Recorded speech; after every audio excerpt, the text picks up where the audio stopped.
Hey guys, Shane Simmons, the Appalachian Project, and it may look like I'm coming to you from prison, but no. I am at the Sinking Spring Cemetery in Abingdon, Virginia, so before anybody gets too excited, I'm safe and sound, although you could probably make a case that I deserve to be somewhere else, but that's another story for another day. Anyway, Sinking Spring Cemetery, a lot of history here. We'll get on the tour and I won't take up too much of your time with the introduction, but great place to check out. Abingdon just chock full of history, and this place is no exception, so hopefully you enjoy this tour, and I'll see you in a second.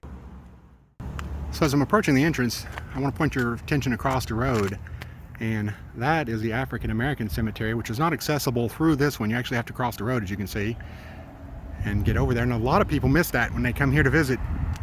They don't even realize that's there, and they don't take time to appreciate it, and obviously that's a big, huge part of our history, so I'll try to make my way over there before this video ends. As you walk through here, you'll notice once you enter to the left, there's an old cabin. It's called the Parson Cummings cabin, and it dates back to around 1773. And during the Highlands Festival every year, they usually have a presentation, a walking tour that they do through here, and it's just fantastic. They dress in period clothing and give a little history of the people and the cemetery itself. They do just a fantastic job. Like I say, the Abingdon Historical Society is fantastic. They do as good a job as anybody in this country, I would have to imagine. And you'll see the above ground grave we're approaching has a really interesting history. It was actually, for a few days, home to the body of Confederate General John Hunt Morgan. He passed away in 1864, and they brought him here. And according to the sign, it says they had a funeral procession of about 3 miles long, which was the longest seen in Abingdon, at least at that time. But he only stayed here for a few days, and he was actually relocated to Richmond in the Hollywood Cemetery there, and he was there for 3 or 4 years, and he ended up being transferred to Lexington Cemetery in Lexington, Kentucky, his hometown. So he actually did more traveling after death than many people do in a lifetime. Anyway, take a little close-up of it. It's now home to the body of John Henry Martin, whose story I do not know, but as I say, Abingdon is chock full of historians, so I'm sure somebody will jump in the comments and clue us all in on it. And as we walk up here, you'll see in the distance, to the little bit of right of the screen, we'll be approaching the Unknown Confederate Dead Memorial, and I'll see you there in just a second. As promised, here I am at the Tomb for the Unknown Confederate Dead, and just outside of that, there's a memorial for soldiers who fought in the Civil War who are buried here at the Sinking Spring Cemetery, and it's got a list of names there.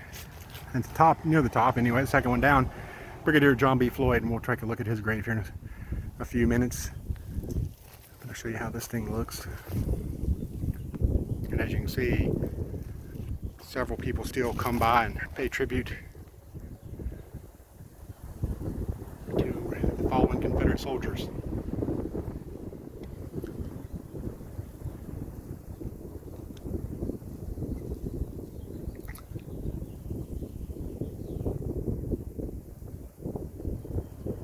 I don't know if you can read that, but it was dedicated by the Anna Stonewall Jackson Chapter UDC, September 30, 1961.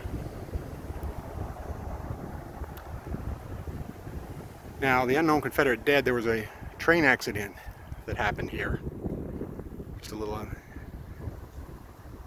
trivia there, and it ended up with resulting in several unknown dead Confederate soldiers who are buried here.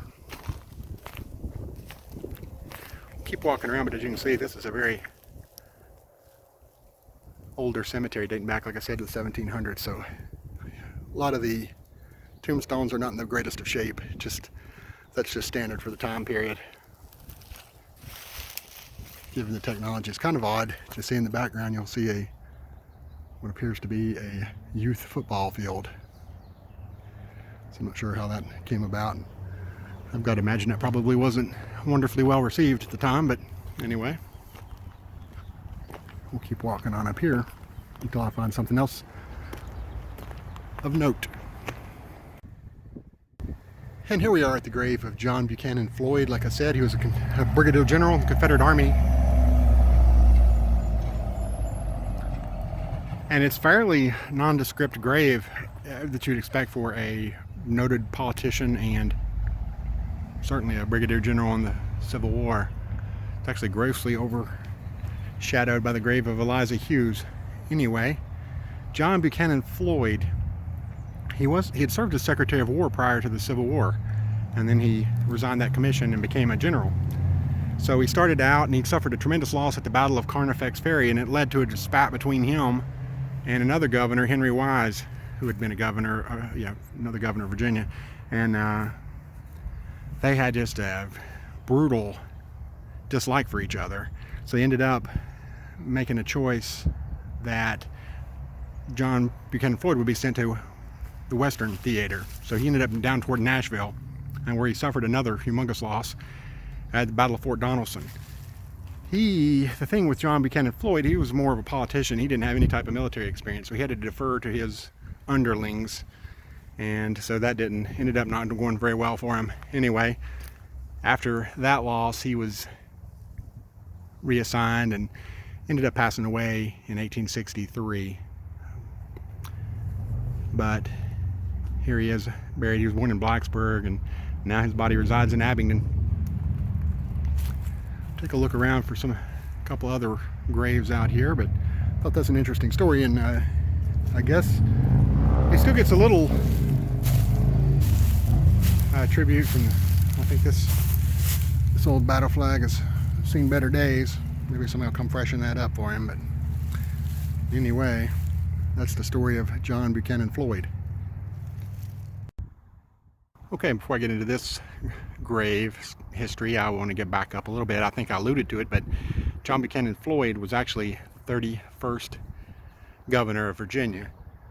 And as I talked about his dispute with Henry Wise, and if I sounded a little biased, I may be, because Henry Wise, my great-great-grandfather, served under him in the 2nd Battalion, North Carolina Infantry, and was captured at the Battle of Roanoke Island. And so my great-great-grandfather, Matthew Ephraim Simmons, signed a vow to never take up arms against the North again, and of course he reneged on that and immediately went to Wytheville and signed up again to serve in the 23rd Battalion, Virginia. So I guess what I'm trying to say is, you got to watch us Simmonses, you know? We kind of look out for ourselves. Anyway, moving right along. So I talked about John B. Floyd was the 31st governor, Henry Wise was the 33rd, and here is the 27th governor of Virginia, David Campbell. So he is also buried here, and he's also got a relatively muted grave, considering that he was governor of this state at one time. But I guess in comparison to the graves around him, I guess probably considered pretty gaudy in its day.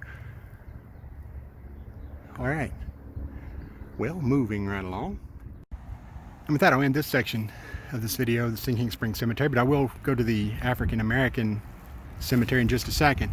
Did want to read some of the information off of the sign. It talks about in 1773, the Reverend Charles Cummings became the minister of the Sinking Spring Presbyterian congregation, and a meeting house was soon constructed here of logs.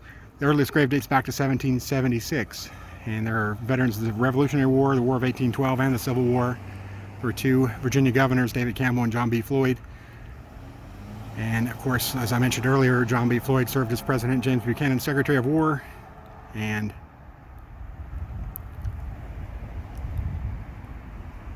that pretty well covers the story here. I'll see in just a second here when I cross the road, which is a little on the tricky side, by the way, in case anybody wants to come and visit the African American cemetery. There's not really there's this little tough patch right here, so you got to be really super careful when you go up there to the gate. So I just want to mention that in case anybody has ideas of coming up here. It's not the easiest thing in the world.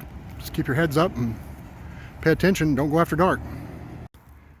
And as I'd hoped I'd been able to do, I've actually crossed the road into the African American cemetery. Give you a little shot of that.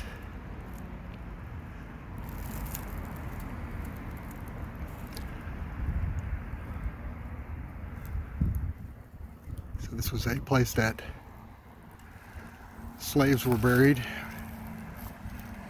and the most notable grave here is this one up here in the very far corner, right beside actually a residential home, and that is for Landon Boyd. car just drove by. I don't know if you heard me, so I'll repeat myself. That's Landon Boyd. He was slated to be a juror in the trial of Jefferson Davis, who was, of course, the president of the Confederate States of America. And of course that trial never took place, but he was to be one of the jurors in that trial had it taken place. I'm going to wrap this video up, but I did want to make mention too. I'd be remiss if I didn't mention the name of James Bud Robertson, who was my professor in Civil War history at Virginia Tech. And I was in his class while he was writing the book on Stonewall Jackson, and it has become the foremost book in telling the story of Stonewall Jackson. So I'd encourage anybody to check it out. But he passed away a few months ago, Dr. Robertson, and he really lit a passion for Civil War history with me. So I wanted to let him know that he may be gone, but his legacy lives on. So hope you guys enjoyed this tour. Thank you for watching, subscribing, liking, commenting, correcting any errors, adding any more information you can, because I really appreciate it. I don't certainly know everything there is to know about these things, and I love learning. So do feel free, and don't hesitate to send comments or messages. Really appreciate it. But thanks for watching as always, and I'll check it out on the next video.